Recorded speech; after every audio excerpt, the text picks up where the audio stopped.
So, good morning everyone. Good morning, sir. My name is Anthony Isanimas, and today I will be talking about the last lesson of chapter 4, which is presentation and interpretation of data. So, the presentation and interpretation of data, baka malito kayo i-review ng last topic natin na presentation and collecting of data. Kasi unlike sa presentation and collecting of data, that chapter focuses on paano makuha yung result ng mga data yun. Dito naman sa presentation and interpretation, ang goal natin dito is mag-present natin ang mga isang data using charts, tables, and figures. So, we'll start tayo sa ating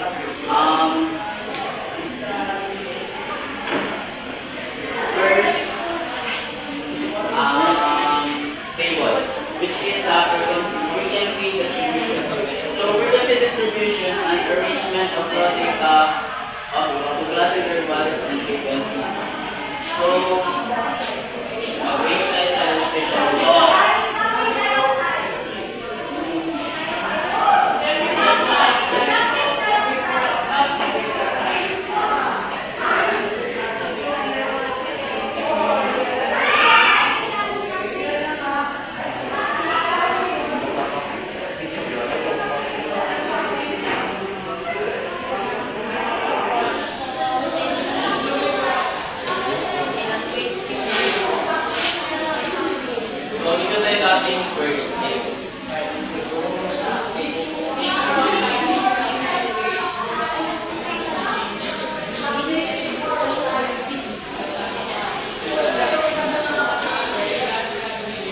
So, sa first natin is frequency distribution.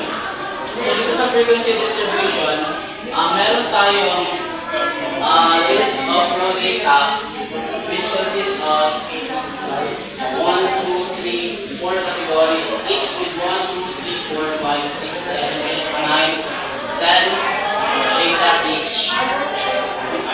So, para mahanap natin ang ating class interval, ang unang hanapin natin dito is yung highest value and lowest value. So, according dito sa data presented sa aking example, ano yung pinakamaliit na number dyan?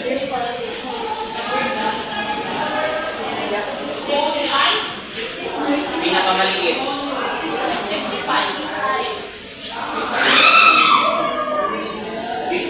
Ito ang ating lowest value. Saan naman ang highest natin? Pinakamalaking number sa lahat. 90. So, para mahanap natin ang class interval natin, una muna natin hanapin ang difference na highest value and lower value. Ganyan ang formula niya. So, 90 minus 55. 35. And then, ilan ang ating class interval? Ang class interval pala, ito yung siya yung group, ito yung nakapalaman sa data using group formation. So, ito, parang siya 1, 2, 3, 4, 5, and 6. So, according sa example natin, ilan ang ating class intervals or ang ating groups? 6. 35 divided by 6.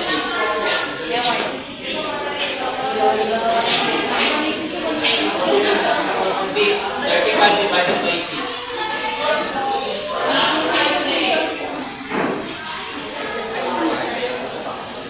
Ayan, sa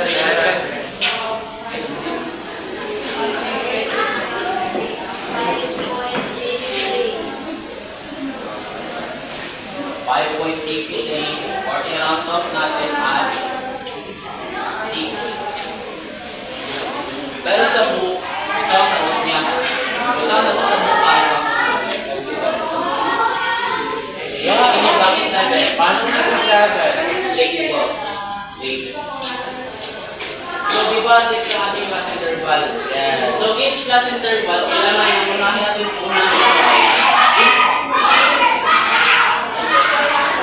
is unahin natin ilan value yung ating lower value ng each class interval.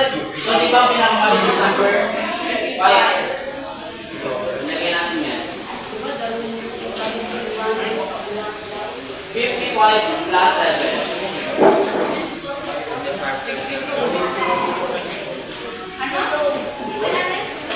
Start with 75 bilang. Okay? 7. 60. Sino kayo start bilang? 55, 6, 7, 60, 59, 60, 61. Siya nagsan sa 55. Huwag mo lang kayo magtaka kung ba't ito. Huwag mo lang kayo magtaka. 62 plus 7.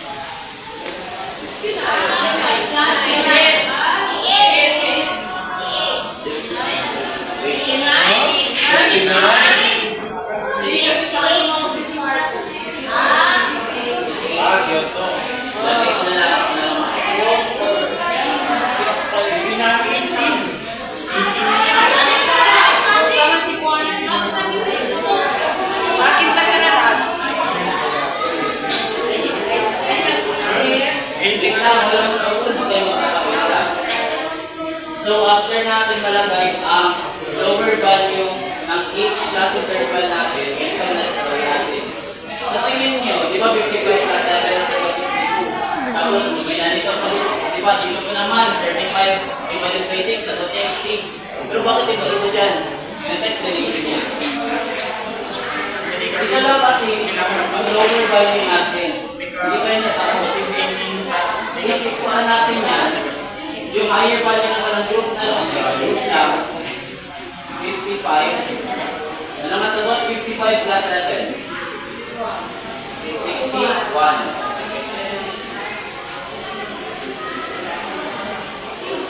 Sunod na siya. Sa next group. O, edit natin ulit. Ano sagot kanina? 62 plus 7. 68. Walang na naman sa sunod niya. Wait lang ang escape muna. Bakit sa akin naman nilagay ko?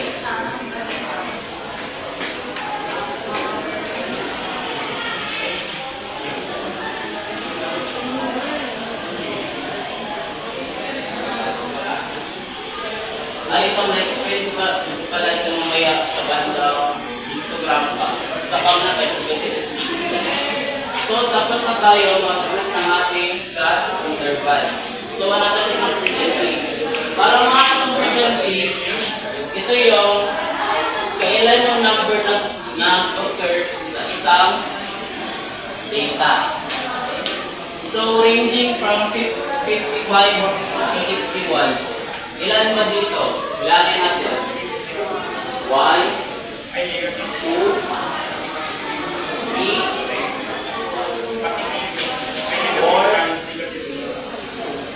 5, 6, and wait lang. Isa pa.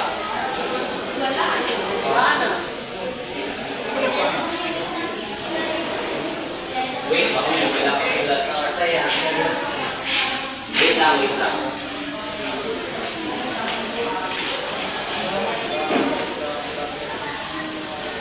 Ay, 1,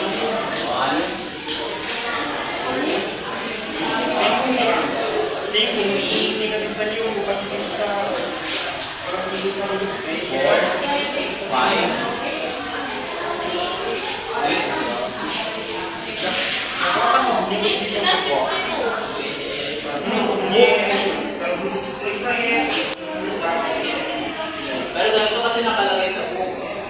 Di ba, pag kailan ko, kailangan ko 1 lang, kailan yung nag-reach dito. Ang labas ng sa book is 1, ako nag-miss lang ako. Pero okay na siya. Hindi siya 6, 7, hindi siya lahat. Wala ko yung makakay isa. Then naman, 62 to 68. Wala ko na naman.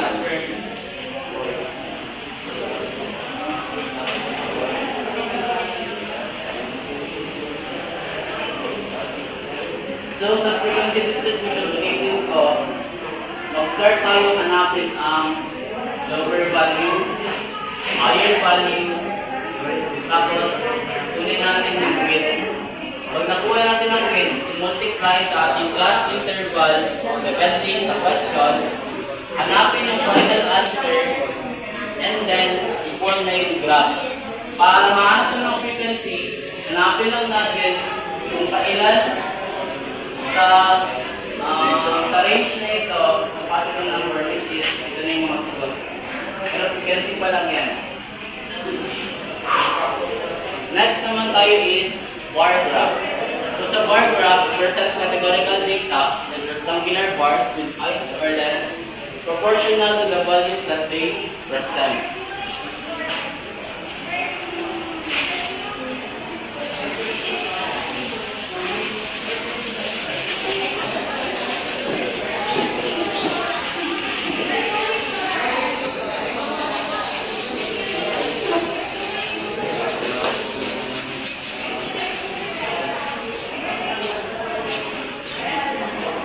So ito ang example natin.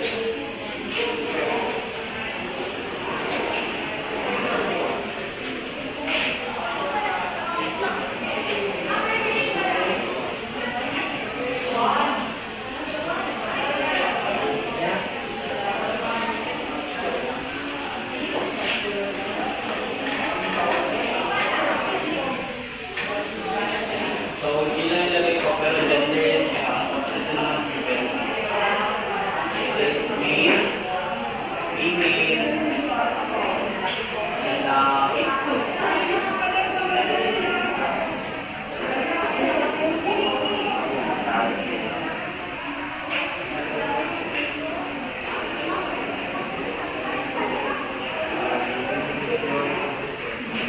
so, sa example naman ito, ang problem niya ay ang given situation is a lot of students sa isang classroom.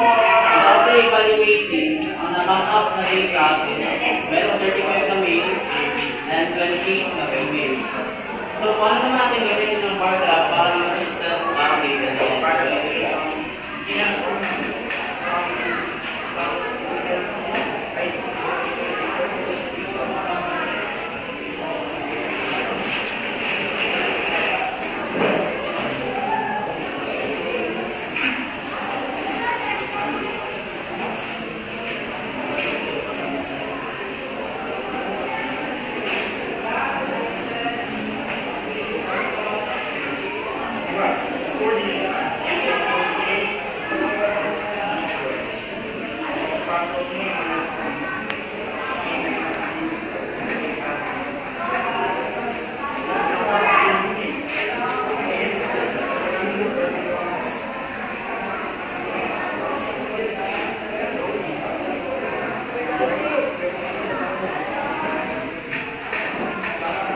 So, para ma-present natin ang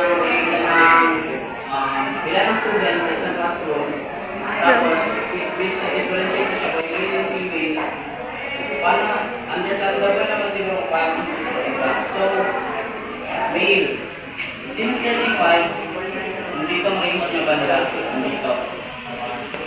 So, basically, sa pag-graph niya is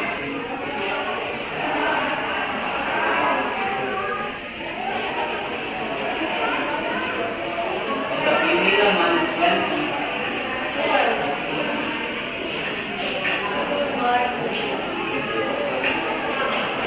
Understand mo sa bar graph? Understandable. Well, next bago tayo sa pie chart.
yung movies, watch.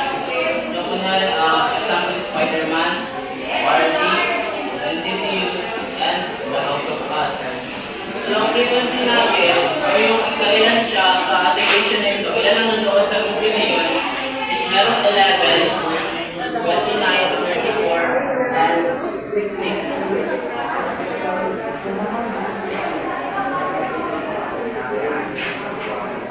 So, paano natin makuha si relative frequency? So, para makuha si relative frequency, ang kailangan lang natin is ganito na formula. Simple pan lang. Simple division lang siya. Pero ganito siya. Para makuha natin ang relative frequency, i-divide natin lahat ng frequency sa total number niya. So in this case, 11 divided by 80, 29 divided by 80, 34 divided by 80, and 6 divided by 80. So if kunin natin ang mga final answers niyan,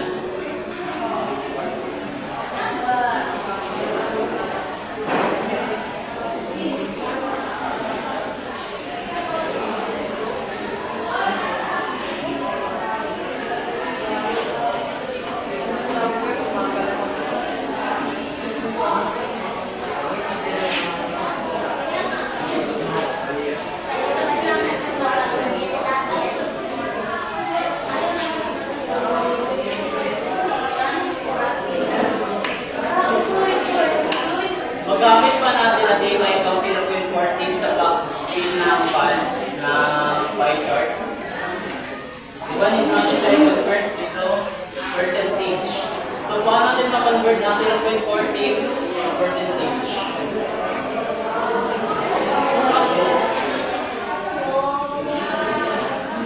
I-note natin ang decimal point.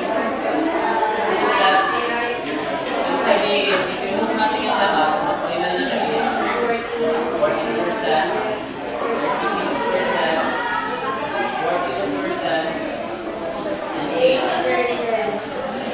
So sa pie chart tayo siya.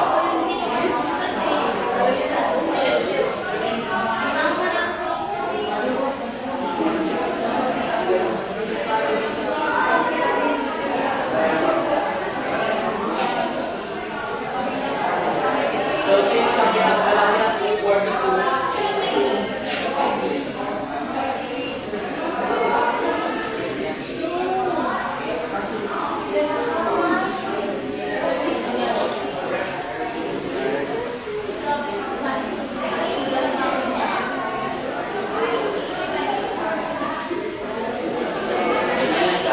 nasa pie chart.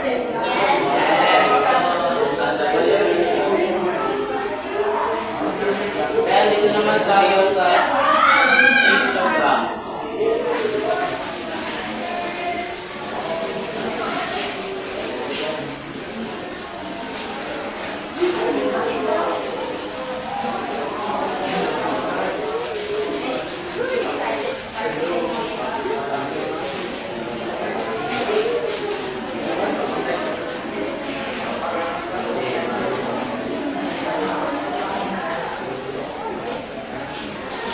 So sa histogram,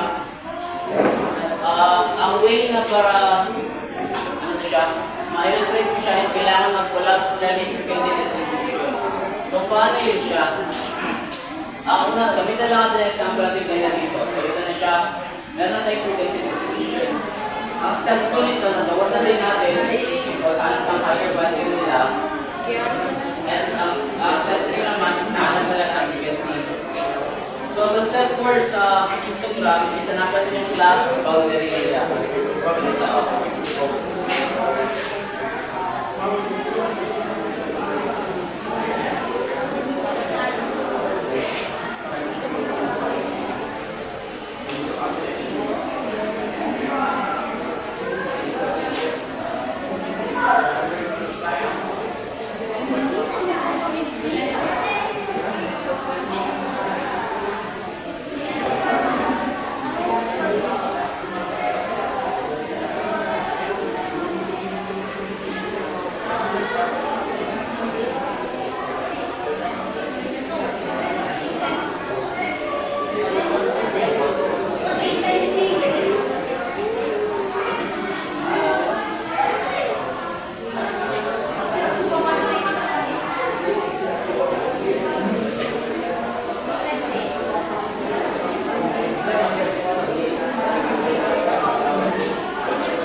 maalala paano hanapin ang class boundary ng HQ. Sa previous lesson natin sa presentation ng collective of data. So, mag-minus ng 0.5 sa lower front and at ng 0.35. Mag-minus tayo sa lower value Lower value. and mag-plus ng 0.5 tayo sa Higher.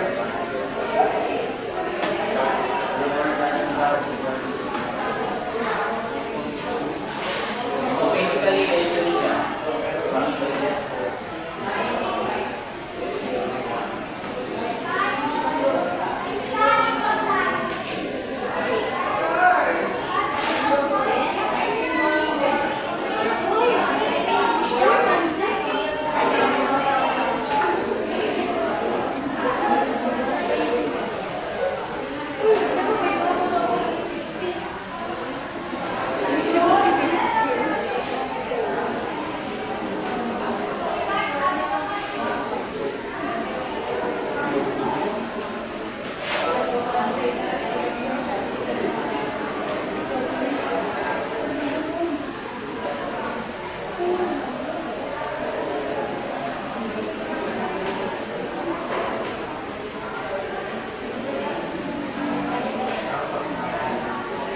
Same pa siya na frequency natin kasi wala naman nagbago dyan. Kaya na natin ang class boundary nila.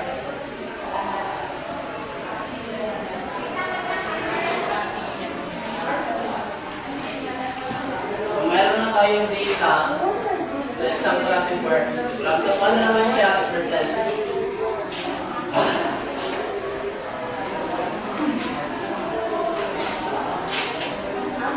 Ganito siya. Unlike sa bar graph, sa histogram, kailangan i-take pag-impact ng data. Ito siya.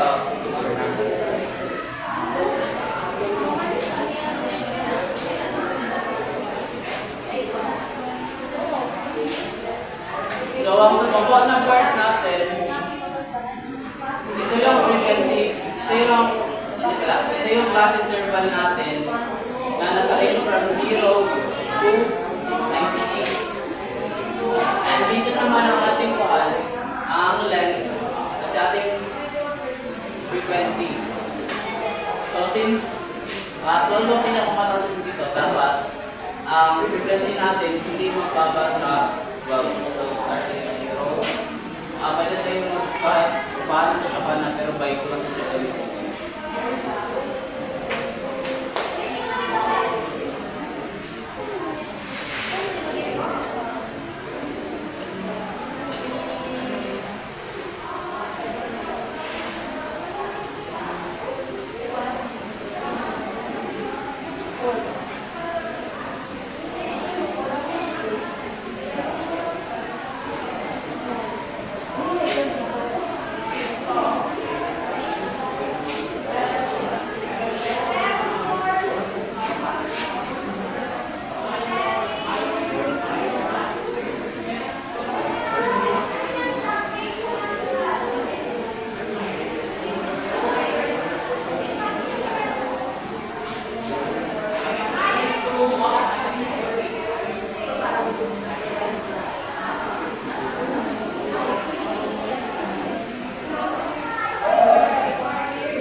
Pansin niyo sa histogram, meron siyang gap.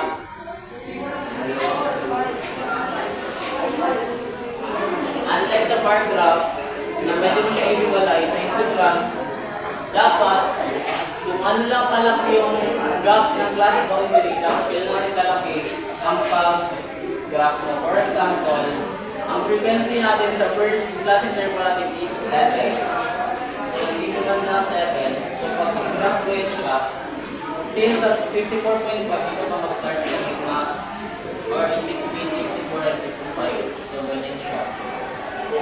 And since sa 61 siya na 10, yan. Bawal natin siya integrate. Bawal ka magkamali sa pag-graph, dapat ilagay mo siya dito. Kasi, in valid na siya sa data na nakapresent sa ating table. So, kailangan talaga kung ilan yung gap or kung meron ng gap, doon siya i-stay. Doon siya sa gap yung banda. So, follow po natin yan lahat.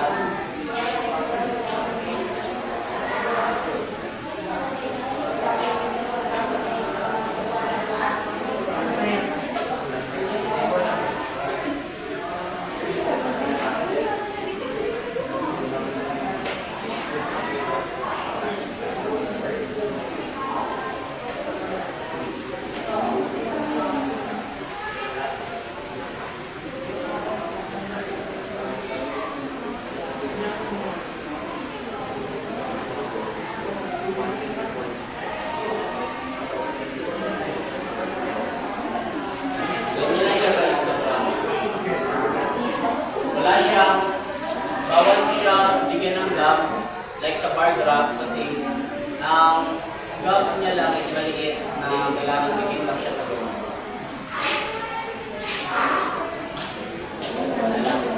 Next naman tayo sa standard sheet plot. So, madali lang ito siya.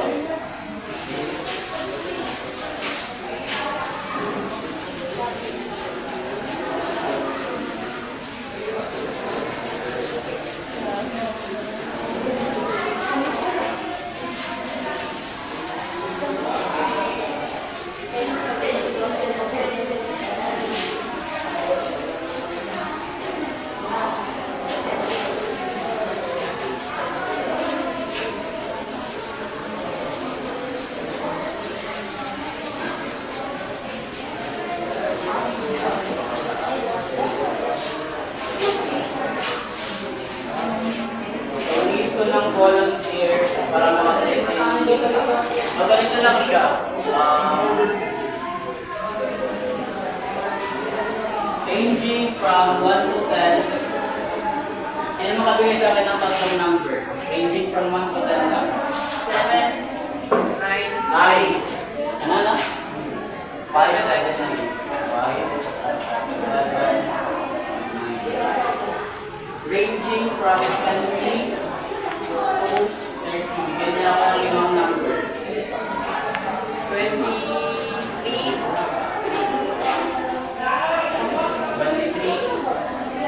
26, 26, 28, 28,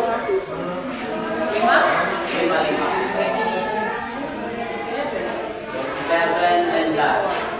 25,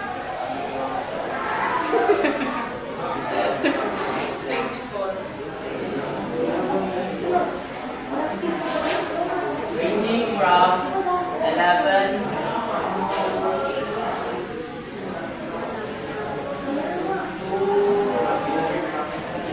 19.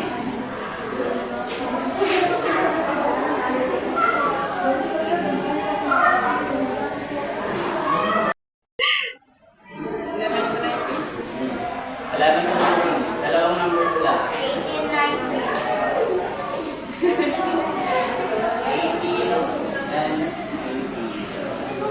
Baligin niya na siya. So, 7 walang 10, ha? walang 10, Wala. Mali yan siya, mali yung pattern.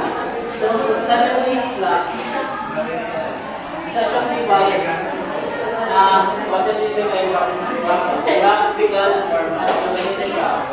Ang stem leaf is nag-iulay siya sa 2 parts, which is stem and leaf. So, ang group sa leaf, kailangan sa data na ito, hanapin mo yung first digit nila, dito mo sila ilagay. At yung second digit naman, like dito sa kanila, sa kabila mo ilagay. Kaya rapid mo natin siya i-arrange into ascending order, which is pataas. So,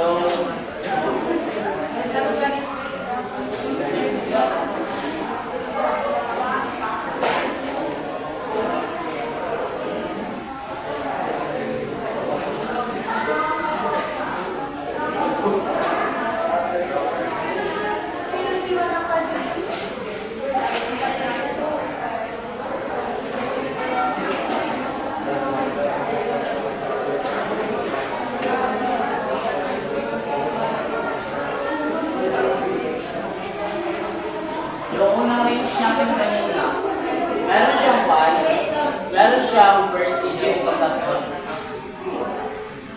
Walagay mo siya ng first digit. Meron. Kung pwede kang bilang 0, 1, 0, 3. Pero if number lang siya, pwede na siya ganyan. Pero pwede mo siya gamitan ng 0 para ma-represent yung first digit niya. And like sa second rule ng semantic slot, ilagay mo yung second digit niya dito. Tutuloy ko na siya.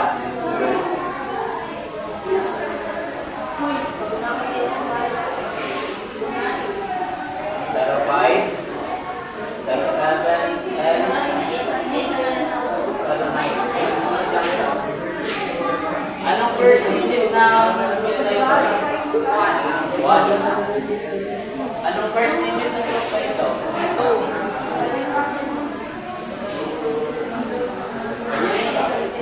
8, 9, ascending order, 3, 7, 8.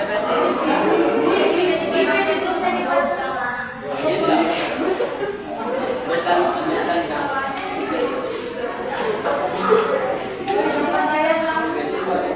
And lastly, dito tayo sa box and whisker class.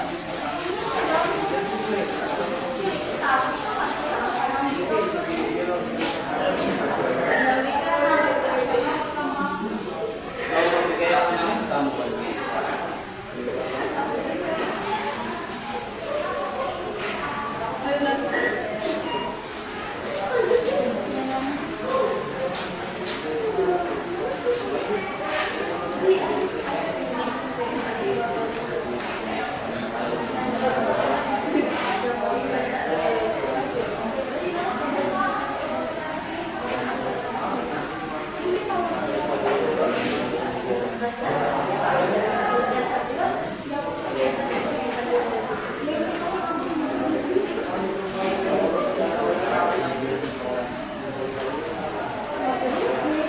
Sinong maka-arrange nito from lowest to highest? Arrange lang. Arrange lang siya.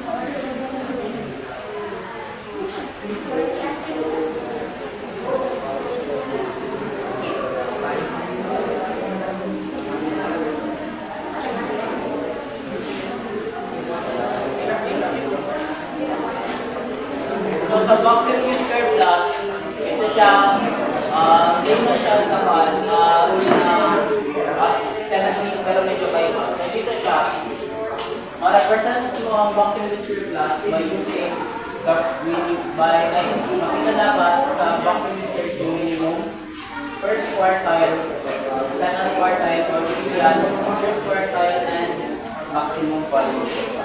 So, hanapin pa natin ang median. Di ba ang median is dapat kung ano yung sa gitna nila? Ano sa gitna ng order nito?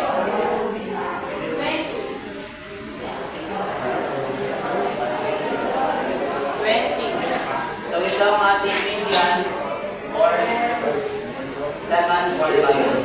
So, gano'n tayong dalawang group. Para makahanap natin ang first and third quartile, same lang siya. Ano ang median? Or ano ang 1? 11 and 13. 11 and 13. Then dito, 27 and 29. di ba dalawang number siya? Anong gawin natin dyan? Plus and divide. Same mo lang. Plus natin sila. And then divided by 1 sa both. 20. Well, so yan 21. So, same dito, 27 plus 29.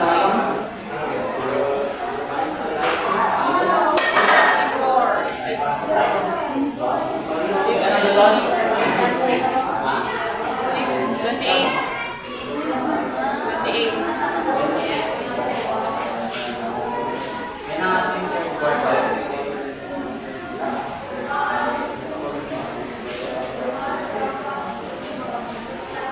Then after natin mahanap ang quartile na yun, hanapin naman natin minimum and maximum value. Or katulad kanina, ano yung pinaka-lowest and highest order natin. So ano ang minimum value natin dito? 8. 8. And ang highest? 49. 49. Ito na ang maximum natin. So lagi na siya mag-graph. Mag-base tayo dito, ang natin gawin is number line. Since 49 ang pinakalas number, dapat i-take ang baba ng order ng number sa number line natin, 49. So mag-start tayo. Lagi na lang natin dito is by 10 na lang.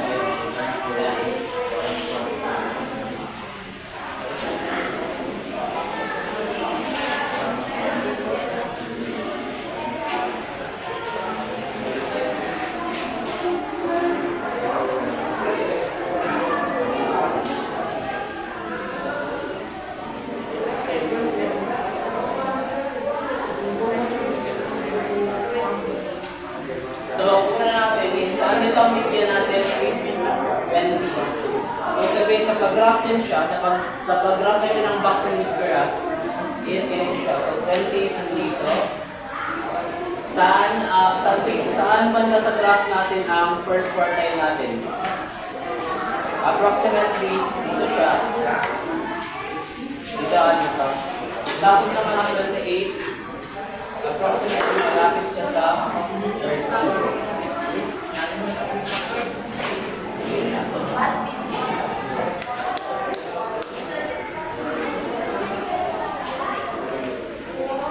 Natin ang Q1, Q2, and so, minimum value naman natin, approximately, dito, sabihin din yan. And ang 49 natin is somewhere sa 15. Ibig sabihin, ganyan siya.